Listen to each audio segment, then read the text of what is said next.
What is an introvert? Some say it's based on how social you are, some say it's based on how much energy you gain or lose in a certain situation. What am I, an introvert or an extrovert?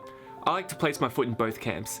That way, I can make two different videos, one for introvert, one for extrovert. It's called business brain. No, but in all seriousness, an introvert isn't someone that's actually shy and likes to avoid social situations. In fact, introverts can be highly social and have very good interpersonal skills. The difference actually does come from how much energy they gain or lose in certain situations. For example, an extrovert may gain energy by leading meetings or working in a group setting, while in comparison, an introvert may take time to recover from these kind of situations. While introverts are very capable of doing roles that extroverts can do, they tend to be more satisfied when they work in careers that really take advantage of their strengths. That's why the best roles for introverts are roles that prioritize working independently, working alone rather than a noisy environment, roles that are best performed by people with active listening skills, roles that don't prioritize multitasking and allow you to work on one project at a time, and lastly require more one-on-one interaction rather than public speaking. Now for what you're actually after, a top 10 list of roles that are best suited for introverts, not to mention high paying. Now this list is in no particular order. Now without further ado, if you like this kind of video, make sure you hit the like button so I know so I can make more videos like this.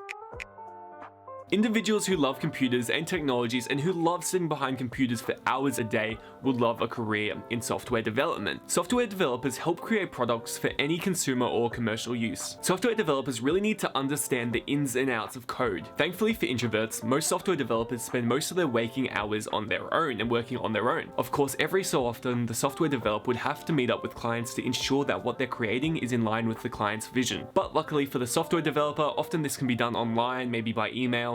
But overall, you have the option of working from home. And if you're a software developer and your company does not allow for that, then there's always the option of freelance. Software development is a growing career around the world, and more specifically in the United States, it's expected to grow by 24% by the year 2026. Not only is there an extremely high growth rate in the field, but it's got an average salary of $105,000. Number 2 is computer system administrator. This is another spectacular job for introverts. It's behind the scenes and involves setting up computer systems for companies of all sizes. According to my definition here, individuals will work with network servers, hardware, software, and internet networks. It's certainly not an unimportant job because every company nowadays in the 21st century needs their computer systems to be operating very smoothly, just to get their day-to-day business done. Not only must computer system administrators know how to properly set up their networks, but they must also be able to quickly and knowledgeably come up with solutions for various issues that the company may have to do with their networks. Because of this, it's important that computer system administrators stay up to date with all the trends and new software that comes out and make sure that their company is on top of all that. Although this isn't a large profession in terms of how many people are working in it, it's rapidly growing. It actually only has a 1% unemployment rate in the United States, with the amount of jobs available expecting to grow by 6% in the next few years. Computer system administrators can expect to earn an average of $82,000 a year, but the largest fields for this profession are working for finance, insurance, and IT companies. Number 3 is veterinarian, and this is a great choice for people who don't like dealing with people because your main clients are of course pets.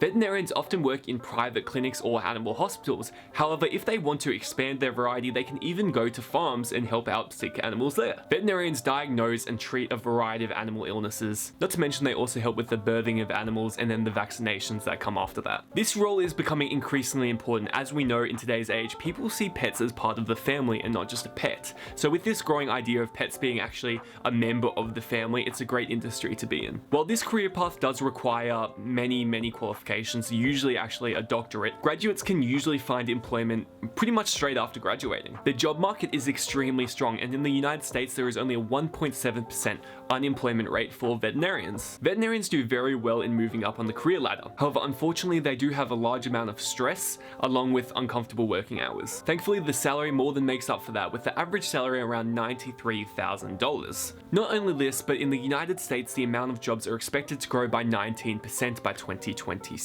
Number 4 is radiologist, and while radiologists do work with humans, their job is much more behind the scenes and they don't have to really deal much with people. Their job could consist of doing x-rays, MRIs, CTs, or providing proper diagnosis and recommending testing. Most radiologists work for clinics or hospitals and spend most of their time analyzing images. While there are many fields in radiology, the best fields for introverts would be diagnostic radiology. This is when you spend the least amount of time with people. However, it's not easy to become a radiologist. radiologist. Most radiologists have over a decade of higher education underneath their belts. But this is all for good reason, because the average salary of a entry-level radiologist is $200,000 US. Some experienced radiologists are actually making over $400,000 per year. Not only this, but the job outlook for radiologists is actually looking very good, with it increasing by 13% increasing jobs by 2026. Number 5 is Biochemist. This is really good for people who have a strong background in science. Social interaction for this job is extremely low, as most people spend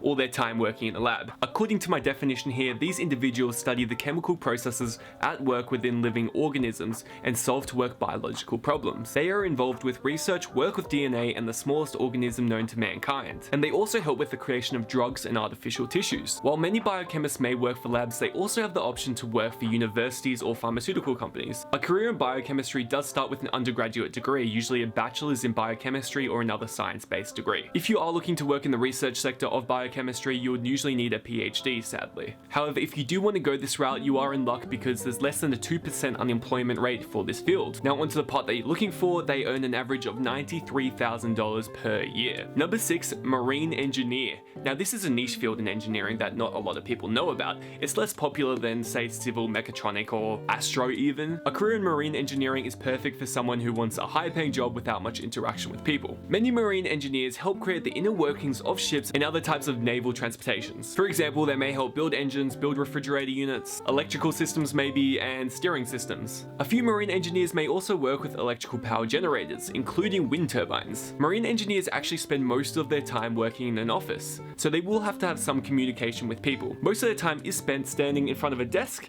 staring at your computer. However, once they have planned and designed the marine system, whatever they're making, they need to spend time on site to make sure it's being implemented properly. Many of these people work for engineering companies, however, recently have been recruited by government to work for them. Although this field of engineering may not be as popular as mechanical, civil, or electrical, it remains a quickly growing option for those of you who want to get into engineering. The field is actually expected to grow at a slightly above average rate of 12%, which is significantly above the other areas of engineering. Not only is it a quickly growing field, but it also has a very attractive salary with an average of $92,000 per year. Number 7 is astronomy, not astrology, astronomy. Not many people are familiar with the career of astronomy, but it involves looking at stars. That's a really simple definition, but pretty much it's a very science and math-based profession that involves looking into the depths of the universe. These individuals get to work with very high-powered devices such as lasers, for example, so if you're into that kind of thing, this may be perfect for you. Astronomers tend to need at least a PhD to get a job in either research or education, which are the two kind of fields that astronomers tend to go in. While the process to get your PhD may be a long one, it ends up being worth it,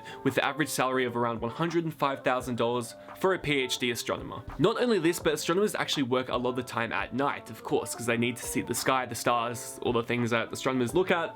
It's at nighttime. This is because the sun's radiation kind of hampers the effects of what you're trying to look at. But as you could probably imagine, if you're working at night, you're not having many interactions with other people. Not only this, but a career in astronomy is expected to grow by 10% by 2026. Number 8 is being a technical writer. This is for all you out there that don't love math and science, but instead like writing. Technical writers don't focus on the traditional writing styles like blogs, fiction, non-fiction, biographies, I don't know, these kind of things. They focus instead on things like manuals. These writers must be very detail-oriented and have a clear grasp on vocabulary and grammar. Most writers start off in a related field before going into technical writing. Not many people start there. Technical writers actually make surprisingly good money, with the average salary of $71,000 per year. Technical writers, interesting, don't actually get paid a salary, but instead get paid on each completed project. This actually can work to their advantage. With the increase in products that are actually coming out more recently, there's a lot of room for opportunity in the field. This field is expected to grow by 11% by 2026. Number 9 is an accountant, and while it may not be the highest paying career path, which I can vouch for considering I work for an accounting company, it's appropriate for this list. Being an accountant is a great job for people who love working with numbers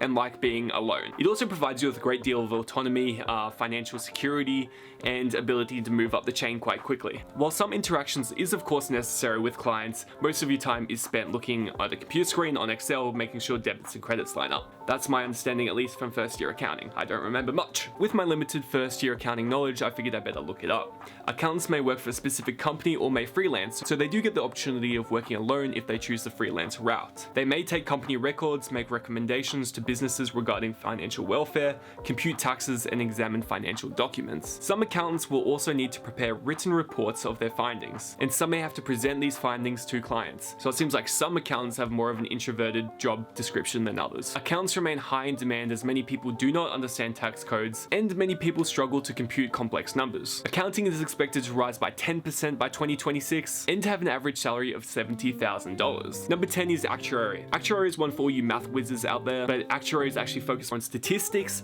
and finding the relevant risks that businesses may face for various things. For example, actuaries tend to work for insurance companies, so maybe the insurance company wants to find out the premium they should be charging for a certain insurance policy. That's where the actuary comes in. They come in and they're like, yo, there's a 10% risk of this dude dying next week, charge him this amount. That's an extremely simplified definition and example, but they have an extremely intense job that requires very advanced mathematical ability. A job as an actuary is an extremely rewarding career with an average salary of over $100,000. Not only this, but it's actually expected to grow by 22% by the year 2026. In conclusion, as you can probably tell, most of the high-paying jobs for introverts kind of revolve around science and math backgrounds. And that's okay, because this is actually where introverts tend to excel. If you like this video, make sure you hit the subscribe button to stay up to date with more videos like this one.